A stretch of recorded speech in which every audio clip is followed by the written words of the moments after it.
निशा एक बड़ी ही प्यारी लड़की थी और वो शहर में अपने मम्मी पापा के साथ रहती थी। वो एक स्कूल में साइंस की टीचर थी और इस बार छुट्टियों में अपनी बुआ के घर आई थी। छुट्टियां बस खत्म ही होने वाली थी और अब निशा के वापस जाने का वक्त हो गया था। कितने दिनों बाद तुम घर आई हो निशा, इस बार कम से कम 1 महीने रुको ना। अरे नहीं नहीं बुआ जी, छुट्टियां बस हफ्ते भर की थी, लेकिन आप फिक्र मत करिए, अगली बार मैं इससे भी ज्यादा दिन के लिए आऊंगी। निशा की बुआ का एक बेटा था जो कि निशा से बड़ा था। उसका नाम था हरी। चलो निशा, तुम्हारी ट्रेन का वक्त हो गया है। क्या ट्रेन? पर निशा तुम आई तो बस से थी ना? हाँ बुआ जी, पर वापस जाने का टिकट नहीं मिला, इसीलिए ट्रेन से जा रही हूँ। ये बात सुनकर निशा की बुआ कुछ घबरा गई। उन्होंने हरी को इशारे से कोने में बुलाया। अरे हरी, तूने उसे रोका क्यों नहीं? अगर बस का टिकट नहीं था तो उसे कुछ दिन और रोक लेता। तुझे पता नहीं है क्या कि ट्रेन से जाने में कितना खतरा है? रात का समय हो गया है, अगर कहीं वो भूतिया ट्रेन आ गई तो। माँ, मैंने बहुत समझाया निशा को, मगर वो मानी ही नहीं। चलो अब जो हुआ सो हुआ, तू उसे जरा ध्यान से उसकी ही ट्रेन में बिठा कर आना। देख, जब तक वो अपनी ट्रेन में ना बैठ जाए तब तक वापस मत आना। हरी अपनी माँ की बात मानकर निशा को स्टेशन ले जाता है। स्टेशन पहुंचकर निशा और हरी ट्रेन का इंतजार करने लगते हैं। अरे, यहाँ तो हमारे सिवा लोग ही नहीं दिखाई दे रहे, ऐसा क्यों? सब लोग ज्यादातर बस से आते जाते हैं, और खासकर रात में तो यहाँ कोई भी नहीं आता है। क्यों? ऐसा क्यों? ऐसा क्या है यहाँ जो लोग रात को आते ही नहीं है? शहर में तो रात भर स्टेशन पर भीड़ बनी रहती है। लेकिन एक भूतिया ट्रेन की वजह से लोगों ने रात को यहाँ आना बंद कर दिया है। वो अक्सर रात को यहाँ से निकलती है, और जो भी उसमें गलती से भी चढ़ जाता है वो कभी वापस नहीं आता है। क्या? कैसी बातें कर रहे हो तुम्हारी? ऐसा कुछ नहीं होता है। तुम ऐसे हंसो मत निशा, ये कहानी नहीं है, बल्कि एकदम सच है। गांव के कई लोग इस भूतिया ट्रेन का शिकार हुए हैं, और कितने सारे लोगों ने तो अपनी जान तक गंवाई है। देखो हरी, मैं साइंस की टीचर हूँ और तुम चाहते हो कि मैं ये कहानी मान लूं? हाँ? क्या तुम भी? कुछ लोगों ने एक झूठी सच्ची कहानी बनाकर तुम्हें सुनाई और तुम सबने मान भी ली। अरे निशा, ये सच है। खैर छोड़ो, मैं तुम्हारे लिए पानी लेकर आता हूँ। तब तक स्टेशन पर एक ट्रेन आ जाती है। हरी निशा के लिए पानी लेने गया था और जब तक वो लौटा निशा ट्रेन में चढ़ चुकी थी। ट्रेन को देखकर हरी की डर के मारे हालत खराब हो जाती है, क्योंकि निशा गलती से भूतिया ट्रेन में चढ़ गई थी। नहीं नहीं निशा, वापस आओ, नीचे उतर जाओ, ये वही भूतिया ट्रेन है। मैं कह रहा हूँ ना तुमसे, तुम वापस आओ। बस भी करो हरी, ठीक है, मैं भूतों को तुम्हारा हेलो बोल दूंगी और कहो तो वीडियो कॉल भी करा दूंगी। हाँ? चलो बाय, अपना और बुआ का ख्याल रखना। इतना कहकर निशा ट्रेन के अंदर चली गई और ट्रेन फौरन चल पड़ी। बड़ी अजीब बात है, इस ट्रेन में तो मेरे अलावा कोई भी नहीं है। कुछ समझ नहीं आ रहा। निशा एक सीट पर बैठ जाती है, तभी उसकी नजर सामने बैठी एक औरत पर पड़ती है। वो औरत सफेद साड़ी पहनकर बैठी थी। हाँ, चलो कोई तो है यहाँ, मुझे अकेले काफी अजीब लग रहा था। निशा अपने फोन में कुछ देखने लगती है। जब वो दोबारा सामने देखती है तो वहां 2 औरतें बैठी हुई थी। दोनों ने सफेद साड़ी पहनकर रखी थी।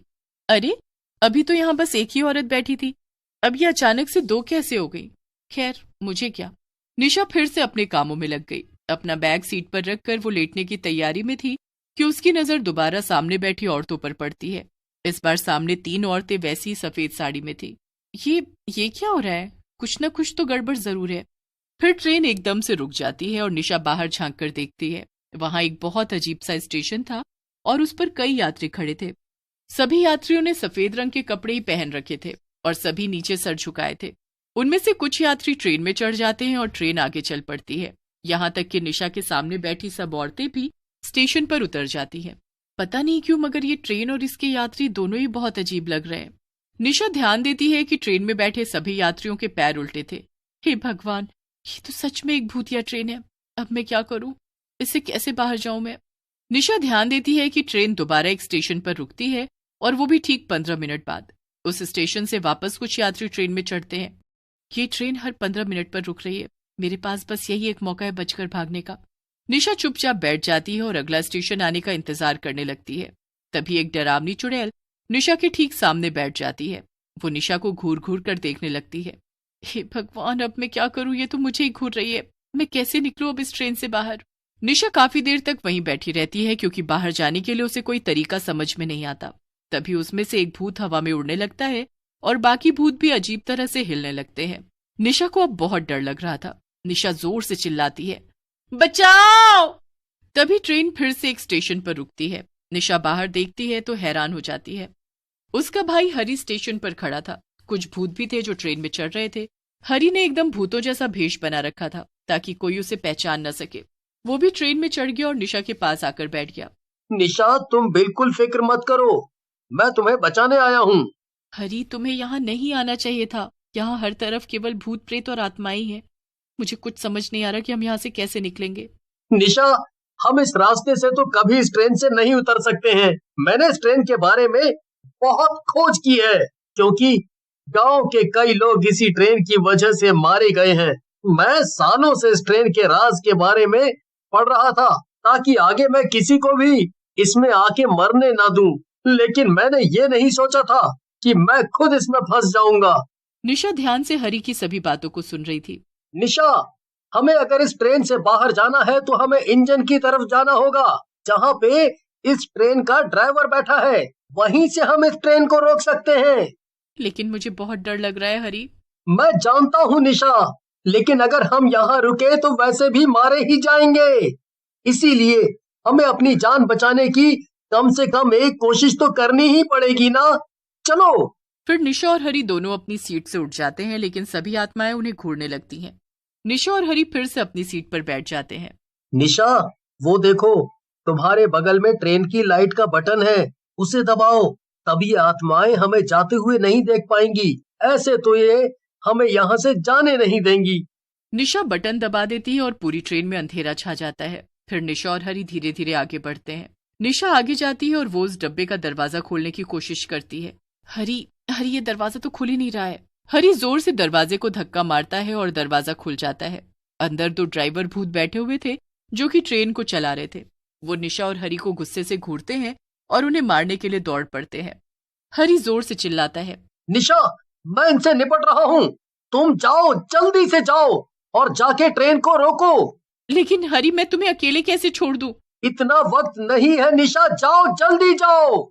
दोनों भूत हरी पर हमला कर देते हैं, लेकिन निशा जल्दी से वहां से बचकर भागती है। वो सीधा ड्राइवर की सीट के पास जाती है, लेकिन उसे वहां कुछ भी समझ में नहीं आता है। वहीं दूसरी तरफ हरी किसी तरह उन भूतों से लड़ रहा था और खुद को बचा रहा था। हरी, मुझे यहाँ कुछ भी समझ में नहीं आ रहा है, मैं क्या करूँ? ज्यादा कुछ मत सोचो निशा, बस वहाँ एक लाल कलर का बटन होगा, उसे दबाओ, ट्रेन अपने आप रुक जाएगी। निशा जल्दी से वो बटन दबा देती है और ट्रेन की सीटी बच जाती है। ट्रेन की रफ्तार धीमी होने लगती है और ट्रेन थोड़ी देर में रुक जाती है। चलो हरी, ट्रेन रुक गई है, जल्दी करो, चलो यहाँ से। निशा, मैं कोशिश कर रहा हूँ, लेकिन इन भूतों ने मुझे पकड़ रखा है। मैं क्या करूँ? तुम मेरा इंतजार मत करो, तुम जल्दी भागो यहाँ से। नहीं हरी, मैं तुम्हें यहाँ अकेला छोड़कर बिल्कुल नहीं जाऊंगी। निशा देखती है कि ड्राइवर की सीट के पास एक टूल बॉक्स रखा हुआ था। वो उस टूल बॉक्स को उठाकर भूतों के सर पर मारती है और भूत हरी को छोड़ देते हैं। हरी और निशा जल्दी से ट्रेन से कूद जाते हैं। भागो हरी, जल्दी भागो। नहीं निशा, अब डरने की कोई बात नहीं है। क्या मतलब?